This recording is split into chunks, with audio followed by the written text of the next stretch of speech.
तेलंगाना नारायणपेट के रुकने असेंबली राजेंद्र रेड्डी ने मीडिया से बात करते हुए कहा कि तेलंगाना हुकूमत नारायणपेट जिले को एग्रीकल्चर पॉलिटेक्निक कॉलेज की मंजूरी दी है। इसके लिए जीओ भी जारी किया गया है। जारिया साल से ही दाखिलों का आगाज होगा।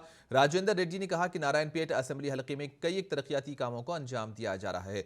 धनवाड़ा मंडल में सरकारी डिग्री कॉलेज के कयाम और तहसीलदार दफ्तर की तामीर के लिए भी फंड्स मंजूर किए गए हैं, जबकि मरिगल मंडल में इंटीग्रेटेड मंडल कॉम्प्लेक्स की तामीर के लिए भी रकमी मंजूरी हुई है और इस कॉम्प्लेक्स के जरिए तमाम दफातर एक जगह कायम होंगे और बहुत जल्द इन कामों का आगाज भी किया जाएगा।